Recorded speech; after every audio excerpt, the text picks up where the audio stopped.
Good morning, everyone. We are on the record. Today is Monday, the 14th day of July, 2025. This is a caucus meeting of the Jersey City Municipal Council. We had a scheduled 10 a.m. start. It is now 10:08. May we have a roll call for the commencement of this meeting? Councilperson Ridley. Here. Councilperson Hewlings. Present. Councilperson Bogiano. Here. Councilperson Saleh. Councilperson Solomon. Present. Councilperson Gilmore. Councilperson DeGees. Councilperson Rivera. Here. And Council President Waterman. We have achieved a quorum. We have 7 council members at 10:09 a.m. On behalf of Council President Waterman and the members of the Municipal Council, in accordance with the New Jersey Public Laws of 1975, Chapter 271, the Open Public Meetings Act, also known as the Sunshine Law, adequate notice of this meeting has been provided by posting on the bulletin board of the first floor of City Hall the annual notice, which is the schedule of meetings and caucuses of the Municipal Council for the calendar year 2025, and filed in the office of the City Clerk on Friday, November 15th, 2024.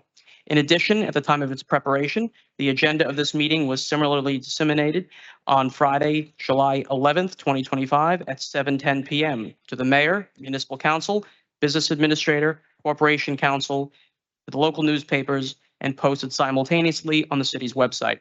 So I can certify as to our total compliance with the Sunshine Law.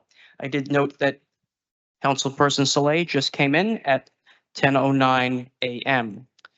Council President Waterman, I understand there is an urgent matter. One of our council members has to leave, so we're going to address, what item is it? 10.4. 10.4 first, is that correct? Yes. Okay, item 10.4, I'm just going to read that into the record. The title is, bear with me one second. 10.4 is a resolution of the Municipal Council demanding the deployment of substantial additional resources toward traffic enforcement and street safety infrastructure improvements. That's Resolution 25-460. Okay, Councilman. 24. Thank you. Yes. 10.4. 10.4. Yes, just for the public, I apologize. I have a funeral. Unfortunately, I need to depart for, so I just wanted to cover my resolution before we left. So just it's basically a resolution, obviously, so it's non-binding, but it is calling and we're asking for the administration as well as the broader city to do 2 things. One is deploy significant resources to traffic safety improvements, making sure our roads are safe. And then the second is to deploy resources to traffic enforcement. And I think specifically at a recent meeting, the public safety director, said that he didn't want to deploy officers to a specific traffic enforcement unit, but he wanted all officers to do it. But my concern is that in that system, when no one's responsible, it just doesn't get done. And so we're asking them to, again, it's non-binding, but so the council to say, hey, public safety, we're calling upon you to deploy officers specifically to traffic enforcement so that they're out every day doing that. Now, go ahead, Rich, you have. Yeah, first of all, where is traffic safety? They're not here. And nothing is going to get enforced until we increase the size of the police department and bring proper leadership back to the police department. Because what's going on now is an absolute disgrace. The cops are so disgusted, they've had it. We're down to 804, and I understand there's about 15 of them leaving, and something has to be done. Of course, I'm tired of listening to them complain to me. I know, Danny, you getting the complaints also, and it's time, it's got to stop. Okay, Danny. Now, the question is, with this resolution, where would the resources come from? That's the council's concern. Because this is nothing binding, but, we just want to have this conversation openly. Yeah, so council, just as we go through the budget process, we had introduced a budget, and is there any amendments that would be made by the council? I know Councilman Solomon had requested a few changes. Those would be presented to the council for you guys to possibly move money around within the budget. Basically, at this point, it would be the council's priorities in which they would like to fund and not fund. I would just say that the budget director also said that the capital, they have worked to find capital funding for Okay. the traffic engineering division, which we're appreciative of. Yes. But I don't think we've received those details yet in Okay. detail. So we want to finalize the capital appropriation, a reappropriation ordinance to present to the council at the next council meeting. One thing that we want to make sure is we're more transparent than we were on prior capital amendments, in which that we show exactly where the dollars are coming from and where they're being reallocated to make sure it's the priority of the council.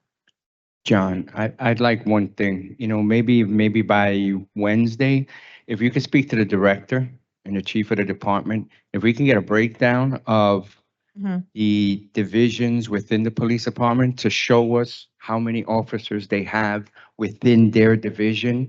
So like if we have officers, again, we here are not, the managers of those, specific allocated departments, but if you have a section that has maybe 40 officers and there, maybe they could, start rolling them back in, and within the confines. And also, if I know that director does not like the motorcycle department, but we have a few motorcycles there. I'm sure that those can get fixed up and maybe put 2 or 3 out, in areas of the city that, can use officers in that traffic safety division. But I think we have officers probably in areas where it might be a lot. And, I think we should get a breakdown per department within the police department of where they are. Councilman, I'll definitely ask them as per their org chart. I just want to be honest in that it will probably be head counts, not individual names. But I think that's the best. Head route, count and is then we what go we from need. there. I don't want to, I John. don't want names. John, let's cut it out. When I was in the North District, we had 160 some odd cops. We're down to less than 80. You can't patrol a whole North District, the size of the North District, with 80 cops. And to listen to them say, nobody wants the job. Of course, nobody wants the job. Who wants to get paid $40,000 to work weekends, holidays, nights? You're never with your family. It's got to change. We have to start taking care of the police department and the fire department and bring it back to the way it was. Go ahead. And so, oh, go ahead. Ladies, Okay. Councilwoman first. Thank you. Sorry. And I guess this is probably more of a rhetorical question because the director isn't here, but Councilman Solomon, I think you said that the police department would prefer that all the officers kind of do traffic enforcement rather than forming a traffic division, Yeah. correct? When, obviously I don't want to put words in the director's mouth, but we were at Yusuf and Council President, Yeah. if you were at the meeting when he said this, they were, he said that he doesn't want to put officers in the traffic division, that he wants all officers to be responding. Responding. And he gave his reasons. Partly, he said he didn't have enough officers. Partly, he said he thought it would be better. My argument is that I don't think that works. That's what we've done for the last 12 years. And I think residents are pretty clear that it's not working. But that is Oh, I roughly what he guess- said. I guess my question is, shouldn't they already be enforcing traffic violations? Like, isn't that the job of the police already? So if they're not doing it, like, why were they told to stop? That we now have to tell them to do it? Like, that should already be something that they're enforcing. So, And obviously, we had our meeting that this was discussed in a closed session. So I won't say more, but we did discuss it in the closed session. This is for Director of Infrastructure, Barka Patel. Is it possible to expedite the study to reduce speed limits, or are you going as fast as you already are? Or like what needs to be done? I know it has to go to the NJDOT, but yeah, you can come up. Sorry. It's already being expedited. So Okay. the mayor's priority is to put forward that legislation for the speed limit reduction citywide before the end of the year. And there are a couple of steps that we have to go through with the Department of Transportation at the state in order to accomplish that. Part of that is a study that has to be done by traffic engineers that take a look at our roadways, the speed limits that we have currently, the classification of roadways that we have, because they all fall into different categories, and then to make a recommendation based on that. We've already started the process and we expect to complete it in the next couple of months through the city's on-call traffic engineer. Okay. And when I guess that ordinance comes to the council, it'll be after that study is done. Correct. So the study would be completed first. It would be submitted to the New Jersey Department of Transportation. We would get a response from them, hopefully with no modifications needed. And then once we have that, we would attach it to the ordinance that we would put before the council. And then, logistically, there's a lot that we would have to work out to actually make that a reality on the ground after the public. You can imagine the number of signs that would have to be changed with the current posted speed limit to the new, and how we phase that, how we prioritize, things like school zones first, maybe then streets that we know are the highest injury streets in our city, and then the rest of the city. And regarding the e-bike safety law, so I thought, correct me if I'm wrong, Councilman, but the Uber, all those delivery apps were supposed to give out the vests. That was on them. Like, what would be on the city's part for us to enforce? So, quick update there. So, the implementation is taking longer than we want, but it is moving forward. So of the three major delivery companies, Uber and DoorDash have put the safety tests on their apps and will now be giving us regular updates on how many people are taking them. And they did an event where they handed out the vests to deliveristas. So now moving forward, we are in a position where we can start enforcing because the test is ready on 2 app platforms and they've distributed the vests. So, and again, they don't have to wear a specific vest, they just have to wear reflective gear. So those 2 things are now moving forward and code compliance can start enforcing now. So we did force it on the people that are biking, or we did forcing it on the delivery apps? I'm just, So it depends on if the apps are not distributed. So the law requires them to distribute it. If they don't distribute it, it's their fault. If they distribute it and the person doesn't wear it, then it's the person's fault. So it's both, it both depends on the circumstances. Thank you. I just want to add to, I'm all for the 20 mile an hour speed limit change. I'm all for that. My concern is the police department going to be part of that study? Because I mean, unlike what the director says that all officers can be part of that trafficking thing, but the traffic division is specific with radar and all of that. We can't say all officers are going to, enforce that. Because, if you pull somebody over going 27, 30 miles an hour, how do we know that they were going 30 miles an hour if there's not a specific, radar machine on the vehicles, right? So is the police department going to be part of that? And if they are, we need to be specific. Do we have a traffic division to help with fines and summons that, are going to be given out when we pull people over? I know you don't expect me to answer on the enforcement part, but I'll answer the question about the study, which is what you asked. So the study itself is just about the actual speed limits themselves. And what speeds people are driving, what speeds would be appropriate for the way the roadways are designed, and what categories they fall into. That's it. What happens after that is really what the city can determine. How the police department is integrated into the process, how Public Works is integrated, how we roll this out in a way where all of the departments that have to work together can actually accomplish it is something we will do after the fact. Yeah. But the study is strictly just based on the numbers. Yeah.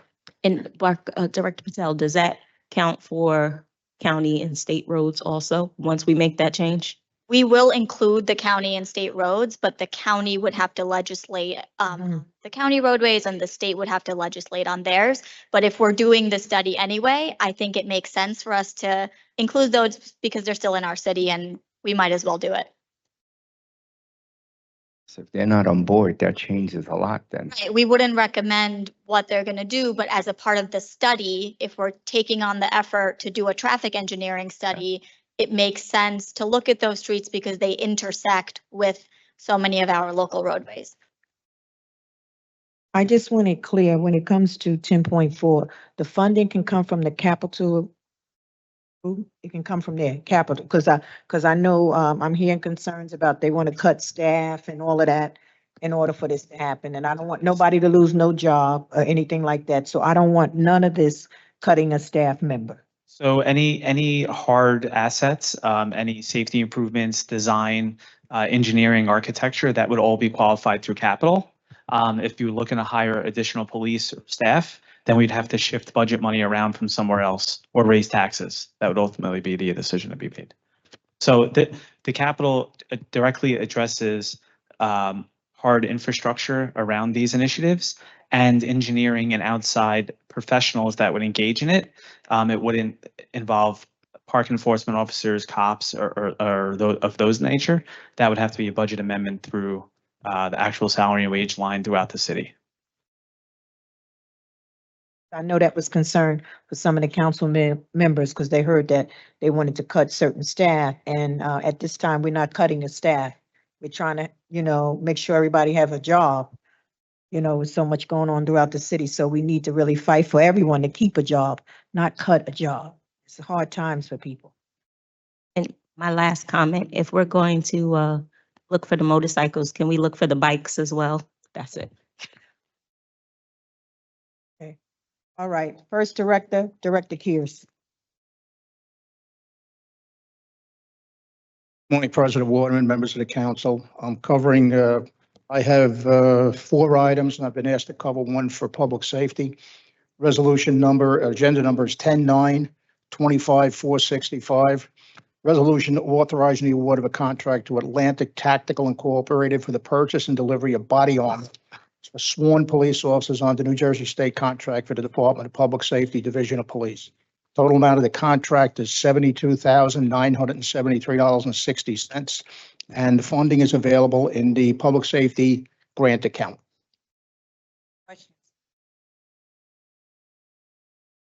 The next item is 1010. Resolution will authorize the award of a contract to Lime Computer Service Systems Incorporated for the purchase of the Rave Mobile Safety Smart 911 annual license for the city's emergency notification system under GSA contract. Total amount of the contract is $88,806.47 and is funded through the 2023 UASI grant. Next is 1026-25-482. Resolution will authorize the award of a contract for 97 motor vehicles through the public surplus.com public online auction, which are no longer suitable for use. 1027-25-483. Resolution will authorize the award of a contract to Lease Servicing Center, DBA as NCL Capital, for a 5-year lease of 10 Westrid Go 4 scooters for use by the Public Safety Parking Enforcement Division. Total amount of the contract is $456,268.90, with an annual lease payment of $91,253.78, commencing May 20th, 2026. And the last item is 1028-25-484. Resolution will authorize the award of a contract to Rachel Michelle's Oil Company for the purchase and delivery of gasoline on the New Jersey State contract. Total amount of this contract is $900,000 with a temporary encumbrance of $5,000, which is available in a DPW automotive operating account. The scooters, are those the tricycle scooters? 3-wheel scooters. Okay. Councilman, they're more efficient work for parking enforcement. With the SUVs, most times you have to ride doubles because if they're writing tickets on separate sides of the streets. With this, they have 2 doors they can go out on each side, so it'll be more efficient in making sure the enforcement's taken care of. Okay. Thank you. Owen?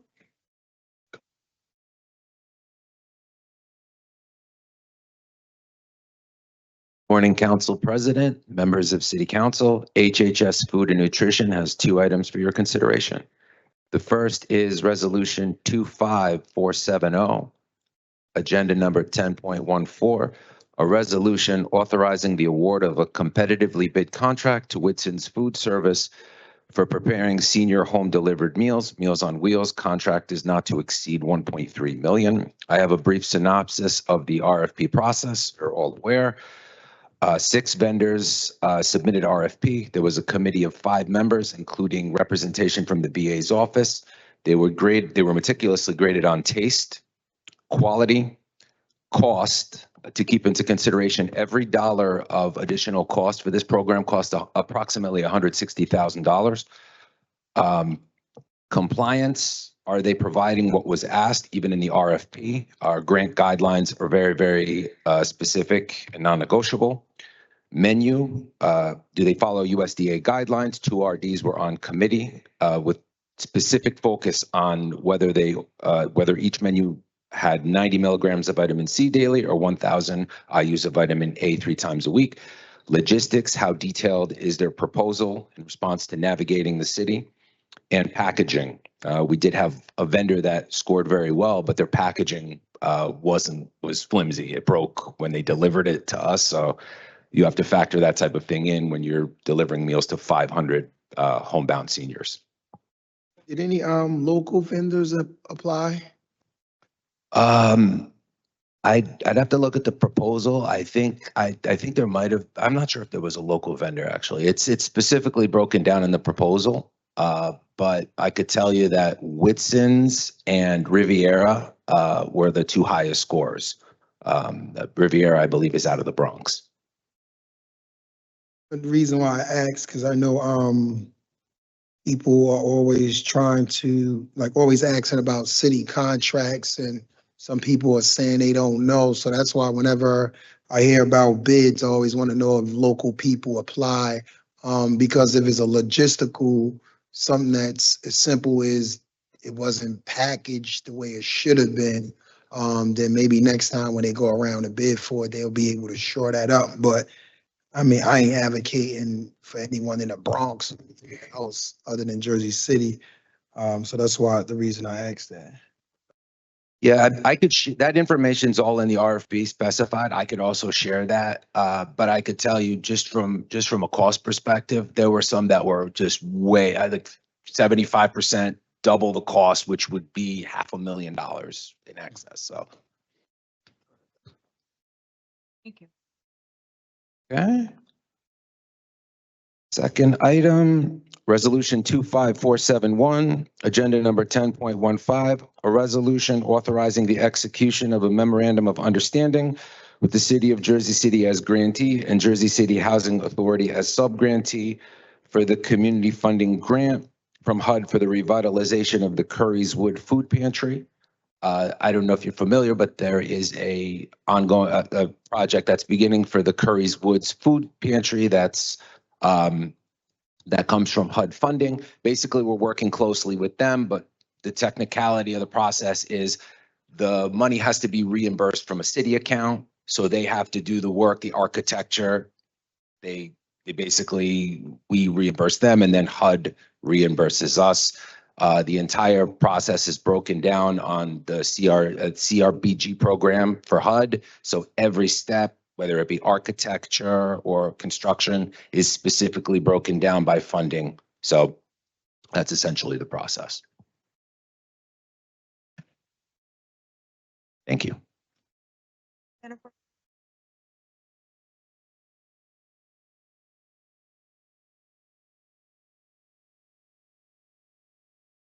Good morning, Council President, Council members.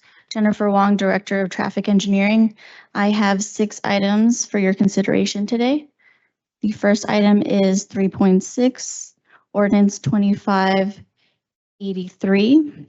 This is an ordinance to prohibit on-street parking in front of St. Joseph's School at 509 Pavonia Avenue on school days from 7 a.m. to 3 p.m. Next is item 3.7, Ordinance 2584. This is an ordinance to prohibit right turns on red at the following intersections: Summit Avenue, Pavonia Avenue, and Central Avenue. The intersection of Summit Avenue, Newark Avenue, and Hoboken Avenue. The intersection of Summit Ave and Sip Ave, and the intersection of Summit Ave and Grand Street.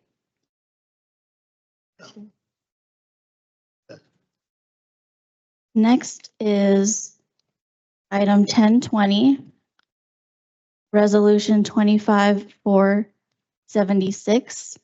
This is a resolution to approve the submission of a grant application for the NJDOT Bikeways Grant Program to construct a shared use path and bikeway along Phillips Street between Audrey Zapp Drive and Thomas McGovern Drive. This would eventually connect to the existing bike lanes on Caven Point and Jersey Avenue. And this concept was developed in coordination with NJDAP as part of the Liberty State Park Revitalization Project. Okay, next is item 1021, Resolution 25477. This is a resolution authorizing the approval to submit the grant application for the municipal aid grant to repave Palisades Ave between Reservoir and Bowers Street and reconstruct sidewalk where necessary. And we will also consider concrete curb extensions at key intersections and street trees. The next item is 1022, Resolution 25478. This is a resolution to designate a few loading zones in the Journal Square area. There are 1, 2, 3, 4, 5, 6 loading zones. These are just to designate areas that are already being used for loading. And the final item is 1023, Resolution 25479. This is a resolution to designate bus stops for the new NJ Transit bus route 16 in the Bergen Lafayette neighborhood. Where would that bus, what route would that bus be taking? So this new route was created to alter both the 6 and 86 routes, making them more direct. And then the 16 connects the Journal Square to the Bergen Lafayette to the downtown area, and it's already in service. So this is just designating those bus stops. Mm, They're just bringing back the local bus. Yeah. I had something that didn't make the agenda, and it's the loading zones, and I know it was in the system. I just want to bring it on as a late item. It's loading zones for the heights. It didn't make the agenda. It's in the system. If it can be approved and if we could bring it on as a late item, I'd really appreciate it. Did you see it? Sorry? Did you see the loading zones? Yes.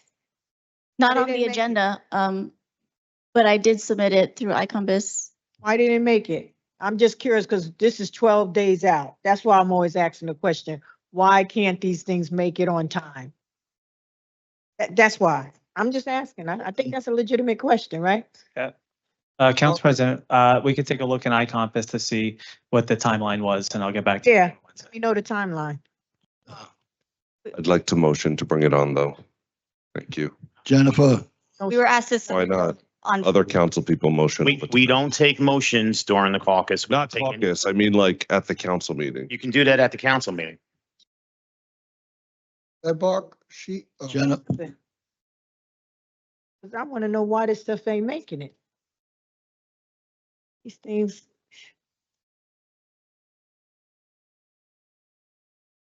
Jennifer, can I ask you something? They put in a loading zone on Newark Avenue and Baldwin, but they didn't paint the red line. Cars are parking there every day. Of course, there's no enforcement from the parking authority because they're so short-handed. You got to paint the lines red or yellow, and they got to be enforced. I'll work with our striping contractor to get that painted. Parker, no, go. You want to say something? No, I seen you came up. I thought you were gonna, no? I was gonna help answer questions about the timeline, but the BA's got it. Oh, okay, all right. Okay, thanks. Said Jennifer. Amanda.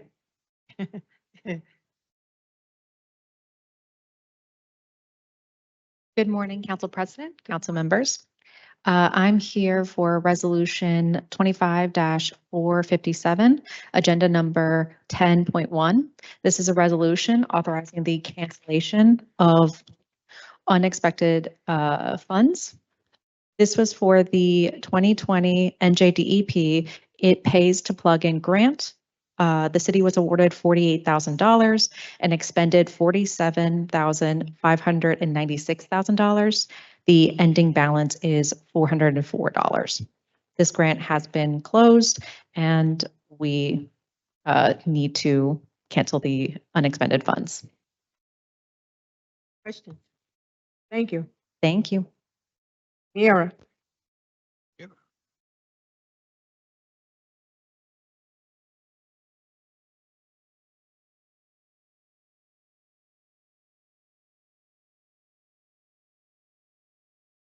Good morning, Council President, members of the council. I am here for Agenda Item 10.5, Resolution 25461. This is a resolution of the Municipal Council of the City of Jersey City authorizing the submission of an application to the New Jersey Urban Enterprise Zone Authority for Enterprise Zone Assistance Funds for Jersey City UEZ Fiscal Year 26 Administrative Budget for the second half of the year, which is January 1st, 2026 to June 30th, 2026, in the amount of $346,479.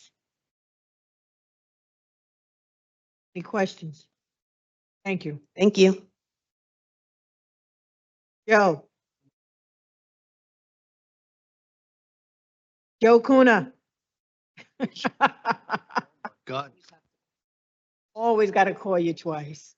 urinates in. Morning, council. Morning. I'm here to present on resolution number 25-487, agenda item number 10.31. Resolution of the City of Jersey City consenting to the undertaking of sewer system capital improvement projects by the JCMUA. This is a formality in the sewer service contract of 1985 to come before you to request that we can spend money on very needy, worthwhile projects involving the combined sewer and stormwater sewer system throughout the city. Seeking your approval. Questions? Joe, I do got a question, not Sure. necessarily regarding this, but my concern is the repavement of the roads after the work is done. Yeah. It's taken entirely too long, because from a resident's perspective, they've endured the road condition before the construction, during the construction, now it's after the construction. I'm just trying to see, like, what is a reasonable time frame that we can expect roads to be repaved after the work have concluded? That's a great question. So with our utilities and with any utility, even from my time during Department of Infrastructure, we like to look for a minimum of 90 days from the last backfill activity, which is usually the last piece of pipe or the last catch basin to go in. But 6 months is preferable. Unfortunately, in our area, paving is a cyclical thing, seasonal. We really can only pave from about early April, if we're lucky, through maybe Christmas, if the plants stay open. On a rare occasion, I have seen where we could pay a premium in the winter because it's mild to pave. Now, I will say this, the Department of Infrastructure is well underway with their paving program. We've been working hand in hand with them for the past 6 years to make sure that we pool our resources with paving. Admittedly, the MUA is a little late with bidding our current annual program. But in this sewer resolution, one of the recurring projects is in fact that roadway restoration so that we don't hit a gap like we just did. But that being said, they do have a paving contractor out. Assuming it's not the same contractor who wins our bid, which we are going out for bid this month into next month, looking to award by the end of August at the latest. We should be able to bring in another crew and run side by side. So when like they were doing work, forget the contracts we use to do the remediation of the pipes and all of that stuff on Randolph. So who is in that contract as part of the repaving, or that's a whole separate contract? So another great question. So many times we are allowed a certain amount of pavement restoration. The infrastructure bank, which is the majority of our funding sources, because of the benefits on the interest, it's a no-brainer to try to go there. Plus, it's a requirement of the state that we go to them first. They allow reimbursement or the expenditure of a certain amount of asphalt. It's usually limited to the trench itself. That doesn't comport with the ordinance that the city rightfully put in place many years ago, 2015, to pave curb to curb, block to block if we're a large utility company. And JCMUA leads the way. We pull PSE&G, Verizon, everyone else in lockstep with the Department of Infrastructure and their requirements. Otherwise, they don't get a permit. Okay. Joe, Sure. I know I've been driving you crazy, but the people have had it.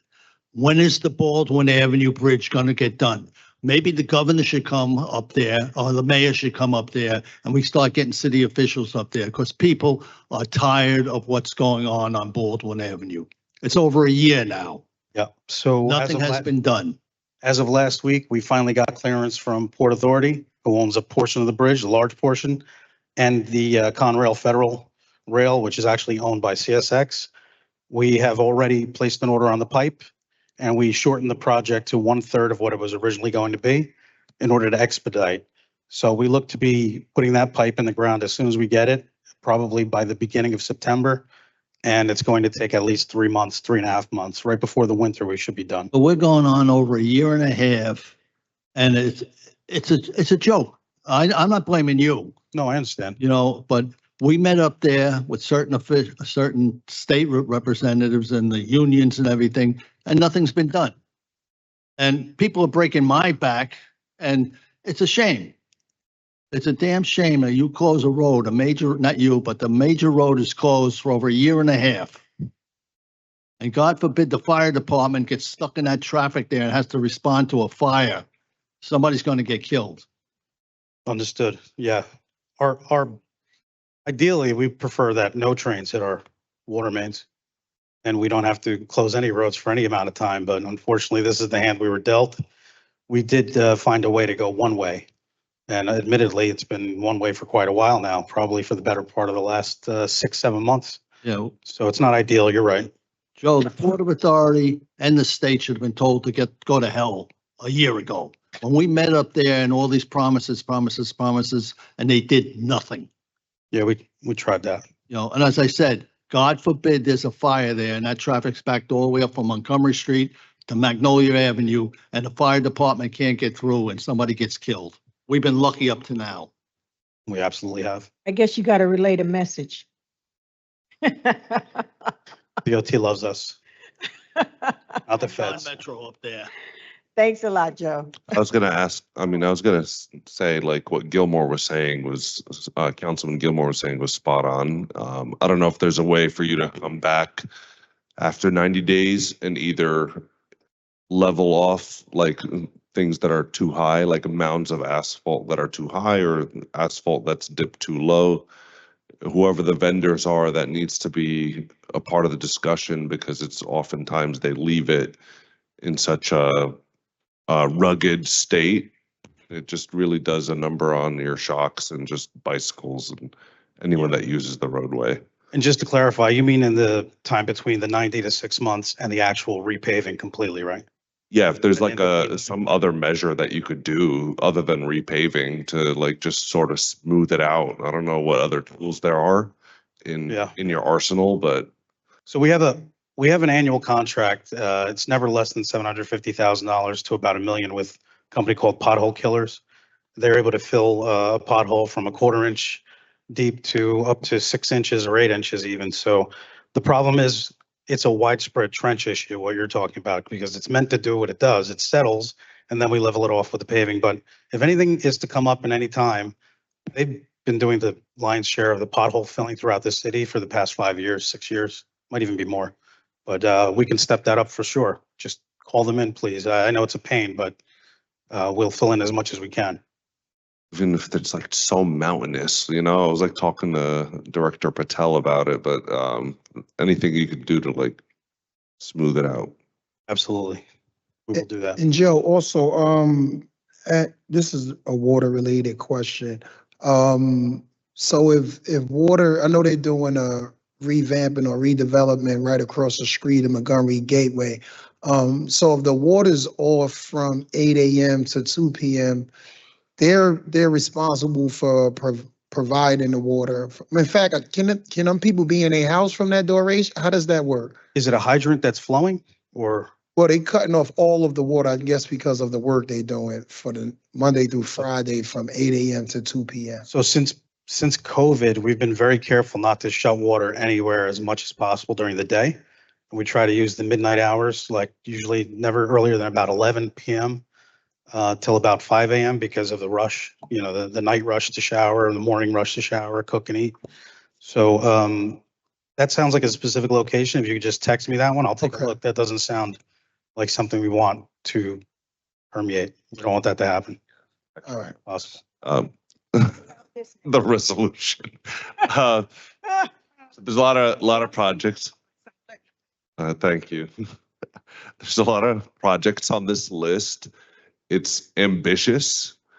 Is there a timeline for completion? Is it the next 5 years, next 10 years, the next year? Like, what can you give us a little flavor as to what the timeline is for all these projects? Sure, about 75% or more of those are actually completed. Anything that says emergency is either completed or about to be completed. We already owe these contractors money on those.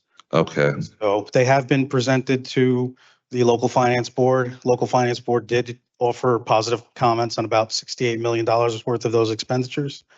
The rest happen to be a little bit more generic for future projects that come up so that we don't have to take up your time as often as this. And obviously the on-calls annual are a big part of what we do. So I'm glad that we were able to include those in the list as well. Thank you, Director. Thank you. Thank you. Take care. Enjoy the. Thank you, Joe. Take care. Oh. I'll talk to you soon, Councilman.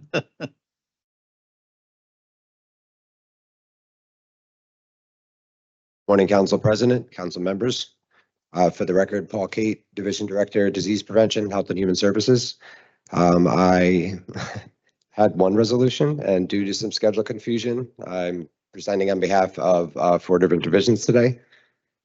So first is item number 10.1. This is a resolution authorizing the cancellation of unexpected budget appropriation balance. I'm sorry?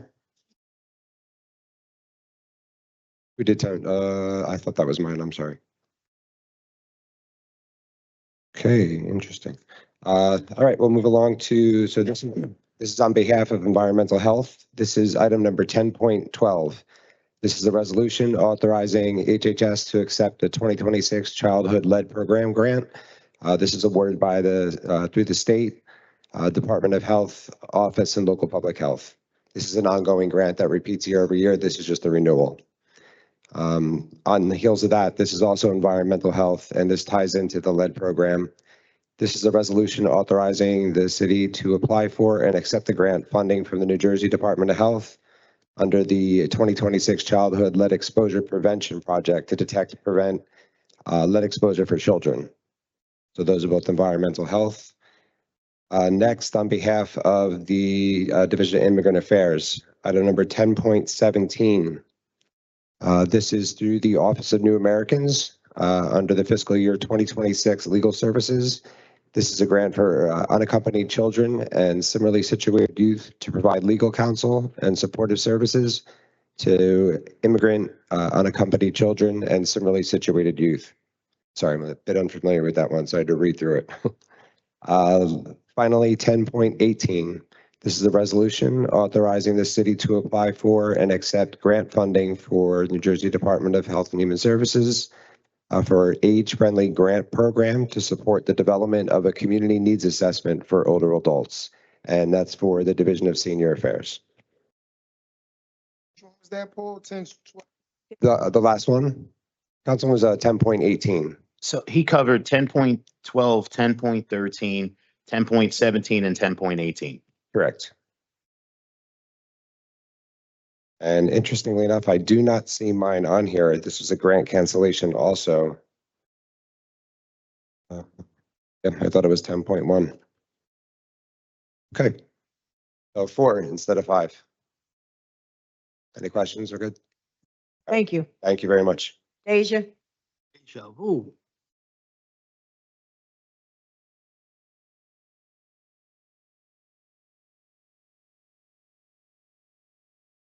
Good morning, everyone. Morning. Good morning, Council Good morning. President. I have 2 items for you. The first one is agenda item number 10.6. That's resolution 25-462. And it's a resolution to authorize the business administrator to execute the discharge of a mortgage encumbering 380-380A Johnston Avenue in Jersey City. This person received a home investments partnership loan in the amount of $52,000 in 1993. All conditions have been satisfied. Per this discharge, there is a repayment amount of $64,153.60 due. Are there any questions? Questions? Next one.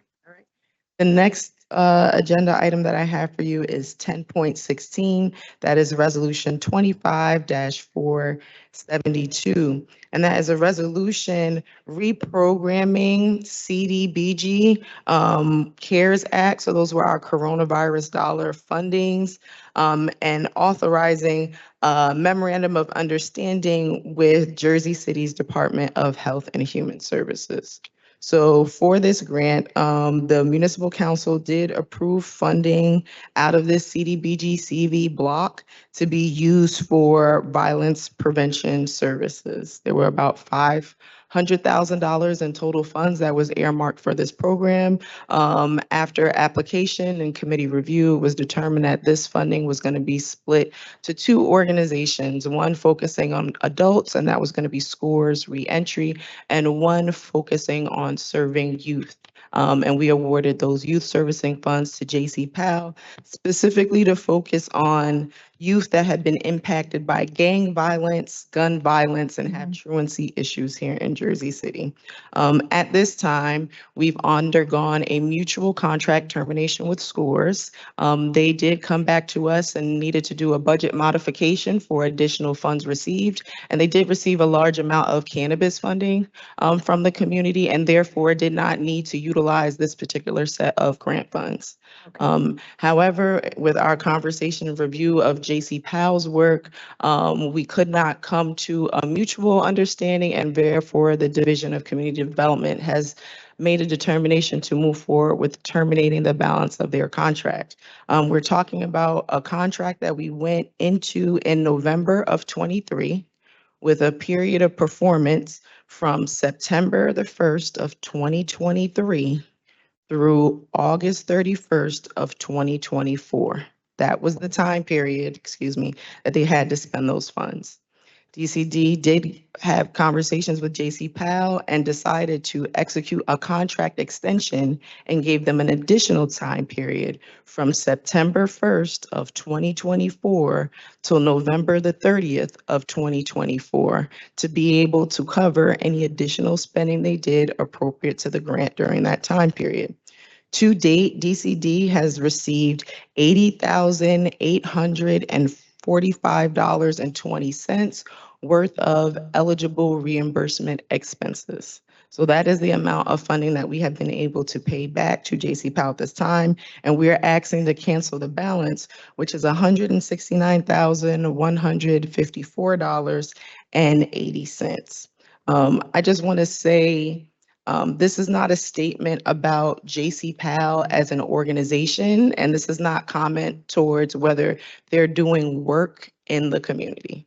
So DCD sees them doing work. We acknowledge the work that they do, and we can always use more people that want to scoop our kids up and do work with them and wrap them up with love and respect and kindness, all of the things, and we give kudos to J.C. Powell for doing that. However, the issue that we are having is merely a contract issue. DCD issued an RFP for a particular amount of work focused on a specific subset of children: gang violence, gun violence, truancy involved youth. J.C. Powell's sentiment is that the work they do, whatever work they do, should be considered violence prevention. And that is not clear. That's not what speaks to in the RFP. That's not what they wrote back to us in their grant application. And that's not what is highlighted and dictated in the contract that we mutually agreed upon when we mutually signed and decided to move forward with this project. So failure for us to come to a consensus today and vote to terminate this contract and move the funds into a different program will result in these funds being returned to HUD. Okay, so I just wanted to be clear on that statement as well. Where these funds are moving to, we have analyzed a program with the Jersey City Department of Health and Human Services for Peaceful Families. So this is a program that they are doing in conjunction with the Superior Court for adults who are engaging in domestic violence in the home, and they are being court ordered to participate in mandated counseling. So through the HHS department receiving these referrals, they have hired and trained domestic violence facilitators who are running this program, which I do believe is a 12-week online and or in-person counseling session that these court mandated individuals do have to participate in. And upon completion of this program, a report is then provided to the judge, who will then make determination on what's going to happen with these individuals moving forward. We do think DCD, by moving this funds to the HHS program, we're still meeting the initiative of trying to combat violence that we know has been exacerbated by COVID and people being inside of the home. And we're also happy that some of this funding will go to support city employees and protect some more employees and their salaries. So if you have any questions, I'm here. Yeah, so with regards to PAL, they're being reimbursed to the tune of 80,000. So was invoices submitted and then that work was deemed outside of the scope of the grant proposal? That invoices were submitted for things that are not eligible for expenses as outlined in the project. One example of something that has been discussed was a field trip to go watch a WWF wrestling match. And as the grant administrator, I made a determination that that does not meet the guideline of violence prevention, nor the mentorship or the counseling program that I was funding him to conduct. So no. Okay, now I haven't looked at the grant, but I will say this as it relates to violence.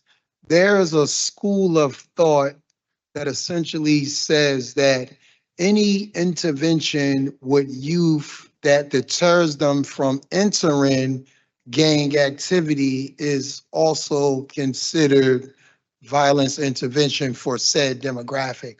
Like I said, but I haven't seen the grants. I don't know specifically what the grant spells out, but I do know that there's a school of thought that essentially states that any type of intervention you're doing with individuals that live in the area that have seen increased gang and violence, any type of activities with youth in that area is considered as violence prevention.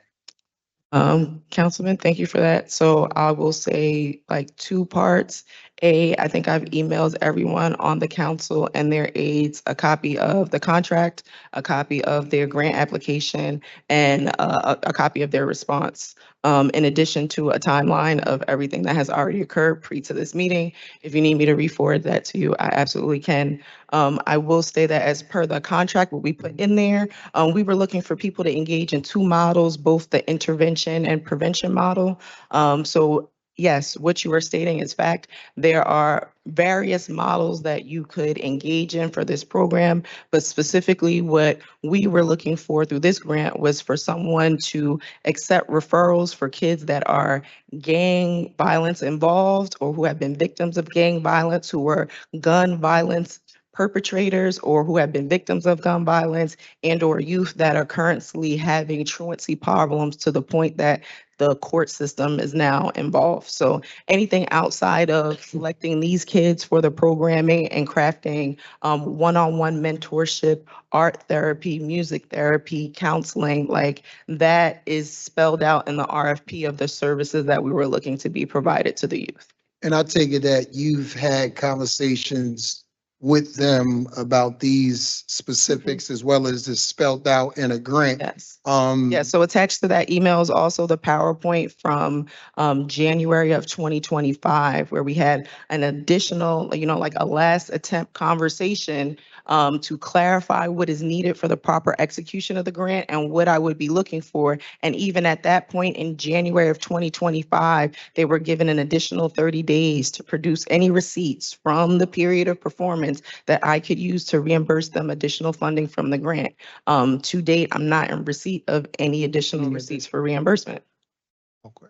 So, just for clarification, so how in total, how many invoices did they submit? Well, we reimbursed them via 2 received tranches. So they received, I believe, one tranche for about $50,000 and the second tranche was for about $30,000.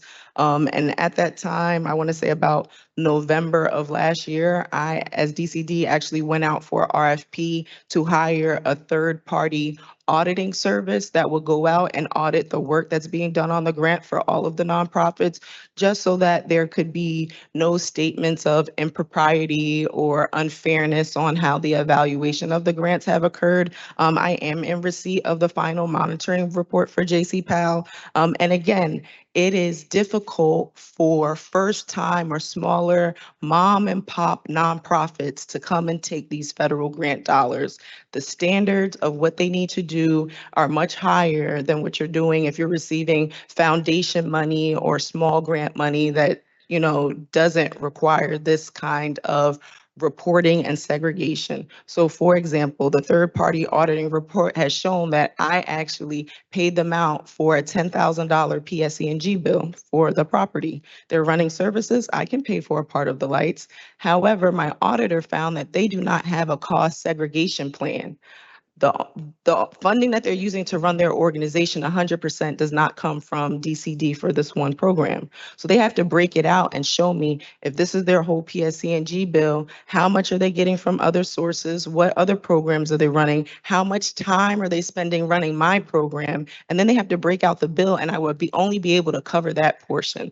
My third-party auditor said I can cover about $5,000 of that. So now we have a conversation about $5,000 that I've overpaid them for inappropriate receipts that they can't prove. So again, if they can go back and cut these costs out and prove to me that it's actually the whole 10, they can keep the whole 10.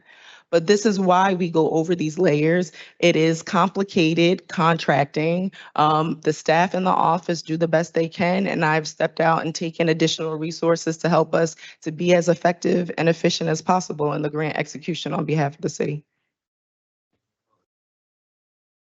And Deja, just to clarify, like when we do move these funds around, all of this stuff has to go back to HUD, I guess, for their review. They know each step of the process, who's getting allocated these funds and, whether we have to report back to them whether or not the rules are being followed, right? Yeah, so typically all these reviews do happen after the fact. So it might be 3-5 years from now that HUD wants to come back and check this program and what we did at this time. So that's why it's very important for us to keep our documentation as tight as possible. Okay. Yeah. Other questions? That's all I have for council today. Thank you so much for your time. Thank you. Take it from the top. Oh, before we start, Sean, can I just ask something? We have nobody from city planning here. And Mr. Metro, can you please make sure someone from city planning responds to my emails request for a meeting about Route 139 rezoning? City planning proposes 10-story buildings on Route 139 and Kennedy Boulevard and only 5 stories on Route 139 by Palisades. I met with Persian Field Neighborhood Association, Nardone Place residents, and Sergeant B. Anthony Association.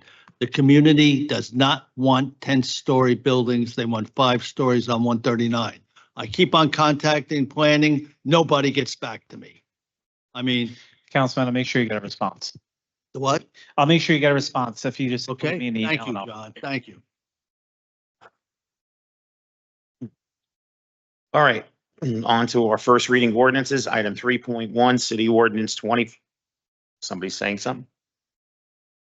Ordinance 25-078 is an ordinance authorizing the City of Jersey City to renew the lease with Riverview Community Garden for the use of Block 3002, Lot 2, more commonly known as 285 Ogden Avenue for Community Garden.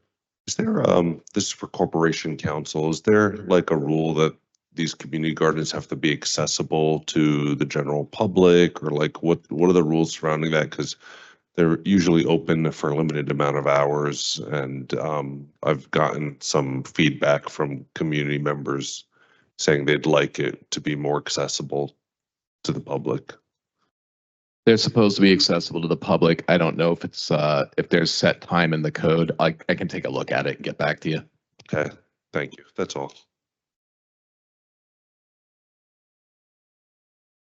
Okay, item 3.2, City Ordinance 25-079 is an ordinance authorizing accepting the dedication of street and sidewalks on a portion of Chapel Avenue situated at Block 27503, Lot 14.01.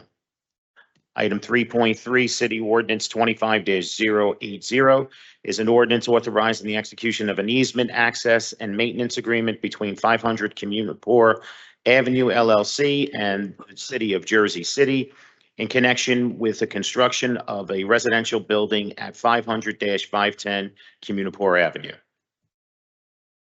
Good morning. One second.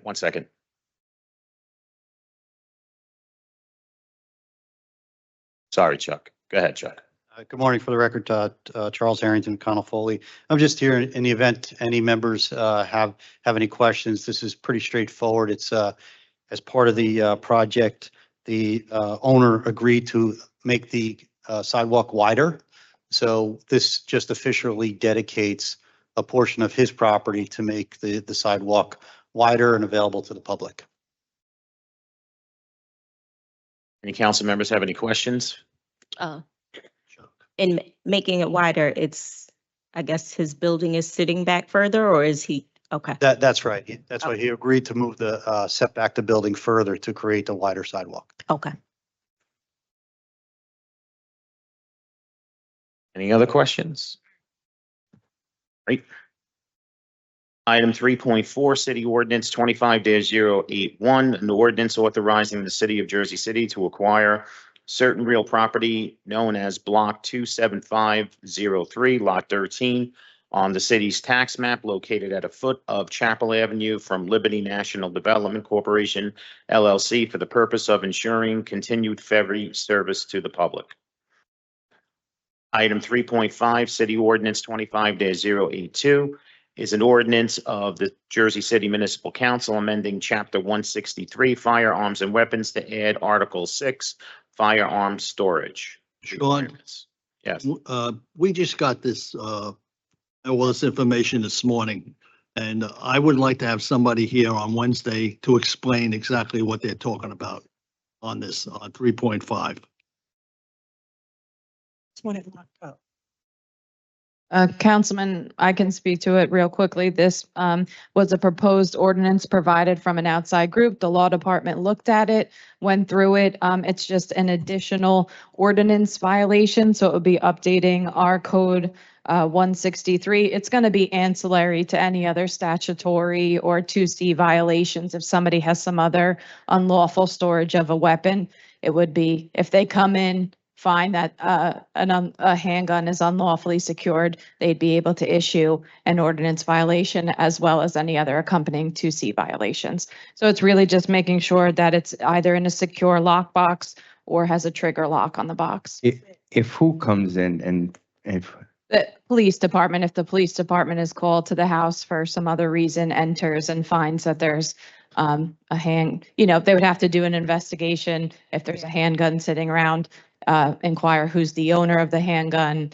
Is it properly But isn't that already in the state ordinance? And is this, the state law, is it just, what is this for? Just to like,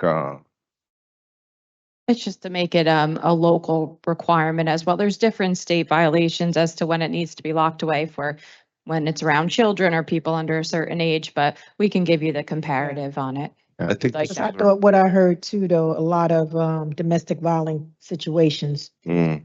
when they were going into, a lot of women were being threatened and the handguns was not locked up. I think this is some push from moms. Right. Even though it seemed like common sense, people who own them would do it, Right. but they finding out this is becoming a problem. so that was my concern. Obviously, those of us who, who have firearms and, we do it the right way, I just want to make sure that, this is done properly and, we're addressing obviously the people who are not legal with their handguns, right? So, I mean, I just get a little concerned when they say, well, if they come to your house, No. Yeah, it's not going to be knocking on the door, going around looking for this. Like we said, it would be ancillary to probably a different criminal Right. investigation. And then if for some reason criminal charges are dropped, it comes down to the municipal court, there's still a municipal violation you can hang your hat on. That's how it's envisioned. Who'd you say is proposing this? I believe it was the gun safety. It's a gun safety group. Yeah, Who's the gun safety people? she'll come in. We'll have her in. Every town for, yes, every town for gun safety. Every town for gun safety. Hoboken also recently passed an ordinance as I'd like to know more about it. Sure. We can give you, we have research on it. We Yeah. can provide you our memo since we looked into it, and this is the language we proposed. So I saw this was a request from Moms Demand Action, right? That they They- wrote a letter. They Yeah, might too, but I just know they sent, for women who are abused and also moms who, children got, Mm. deceased accidentally. I mean, I'm all for it, I'm 100% on board. I just don't want to be targeted, right? For people that are lawful, owners, then, because there's a lot of them out there that, are just completely illegal weapons. And I just want to make sure that we're not being targeted.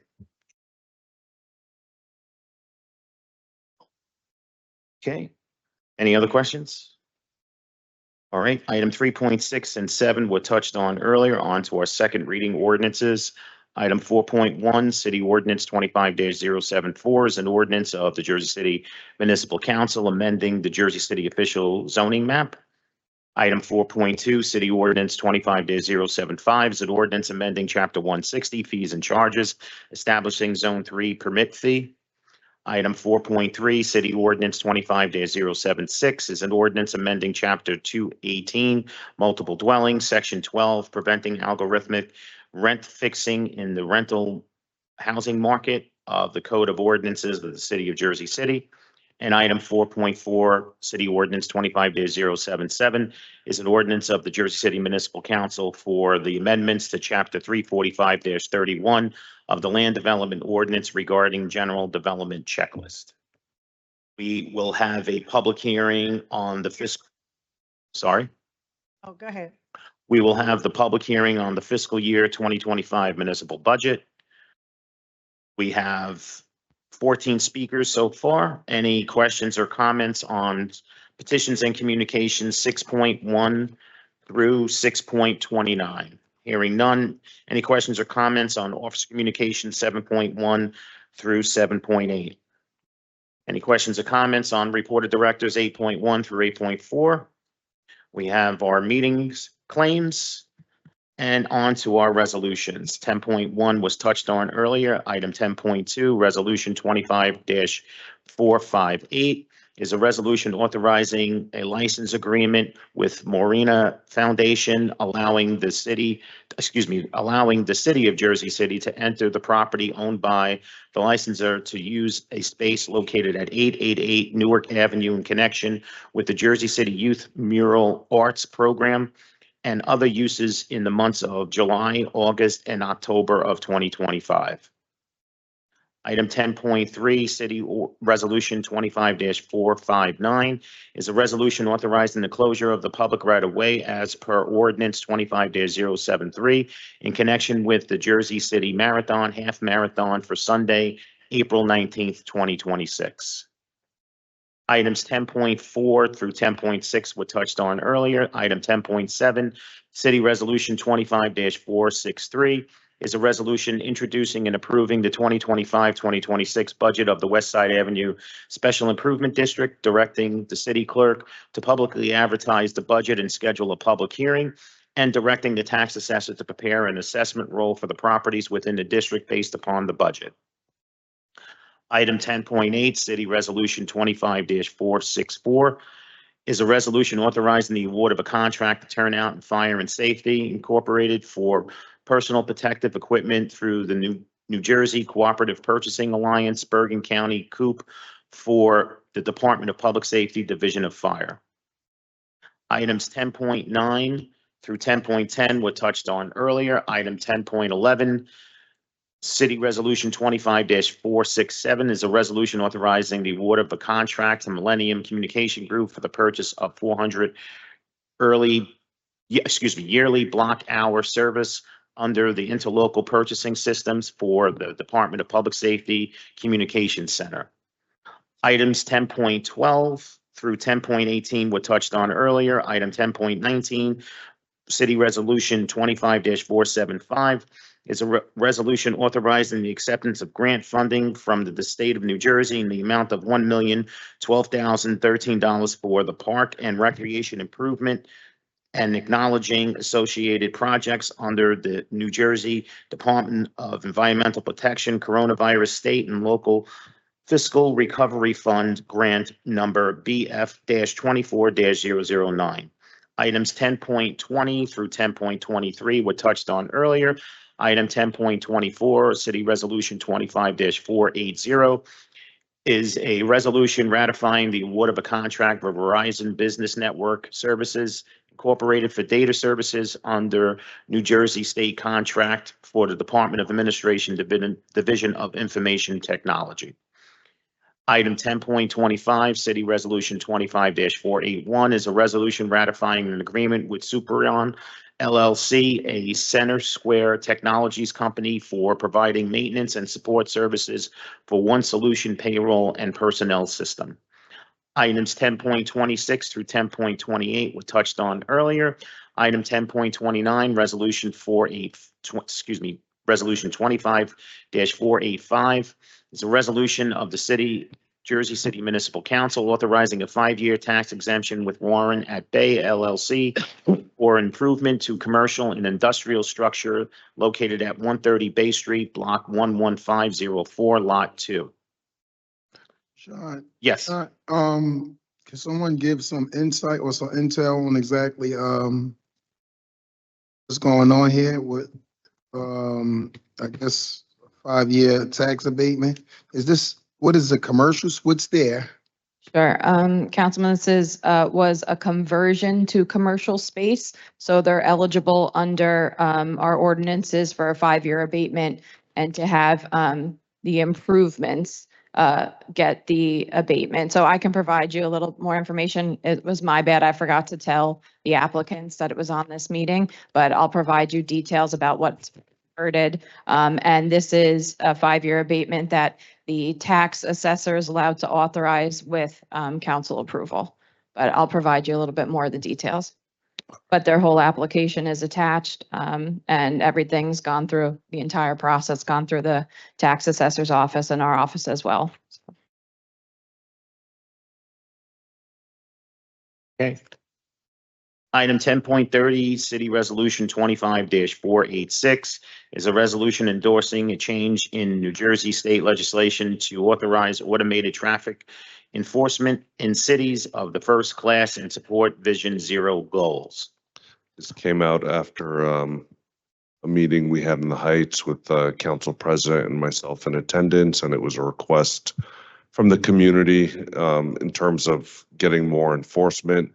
The police can't be everywhere, and this would help Jersey City because we're a very dense city, and it would be limited to cities of the first class, which is defined as cities that have a population of 150,000 and more. And essentially, they would be put on intersections that are like high crash corridors. You could put them on buses and bus lanes, and whether it's a school bus or a senior bus, in terms of doing in automated enforcement. So we want the state to allow us to opt into something like that. So we could let the cops continue to do the things like catch the bad guys. So that's where I'm at with that. Oh, so this is something that will have to go through the state legislature? Yes. The next step would be for us to, well, we're going to pass this resolution hopefully as a council, and then we go to the county commissioners and we ask them to pass a similar resolution. And the state already has a vision task force, the Vision Zero task force, or I think it's a committee, actually. It's a committee. They made a committee this year. They're supposed to give a recommendation within a year of the establishment of this committee. The committee was created in January 13, 2025 of this year. So they're going to put the recommendations for the incoming governor. And this should be part of that because the city, the county, and the state all have Vision Zero as a goal. And I know that the pilot program didn't work like over 10 years ago now, but this would be limited to cities that are high density because that's where most of the traffic fatalities and the serious injuries are happening. So it's low hanging fruit that, we should be able to achieve.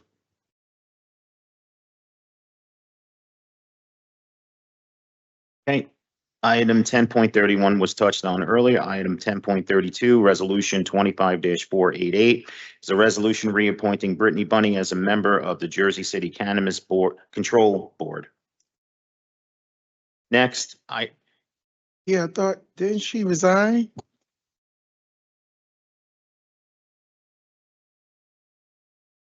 Yeah, so she did resign, but I believe what the intention is because we recently passed an ordinance that kind of reconstructed the cannabis board. And I believe she does have an interest on serving again. So we have to reconstitute the cannabis board. No, yeah, we gotta, I don't think, what is going on with this cannabis board in totality, John, if you know? Oh. Council, this is the administration adding nominations to reestablish the board. After we made the changes to the board's design and the application process. But the problem here is that we have someone that resigned and now they're reapplying. The rules have not drastically changed that much. It's just a matter of how we're gonna configure, and we're adding people because everybody can't make it. They don't get paid for this stuff. So, I mean, I just don't feel comfortable with reappointing anyone who have resigned.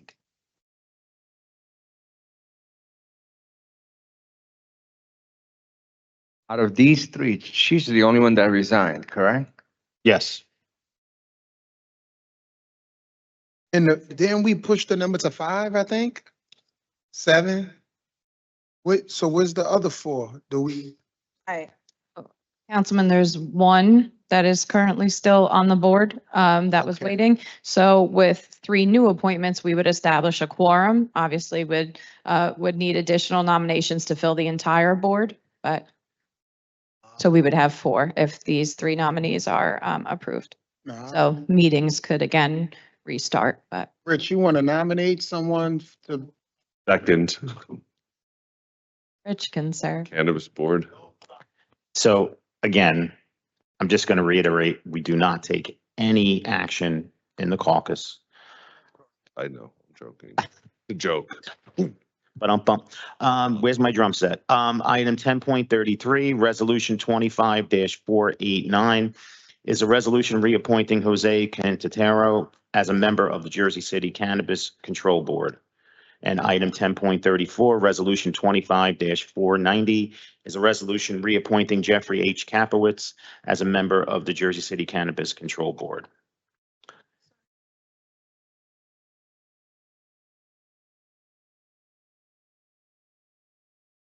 I'll ask it's through the mayor's advice and then the consent to the council.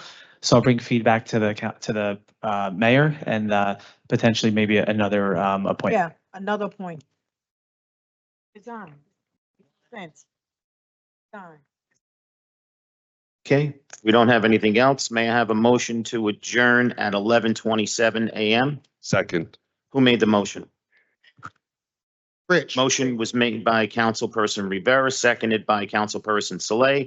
On the motion to adjourn at 11:27 a.m., all council members by acclamation, please say aye.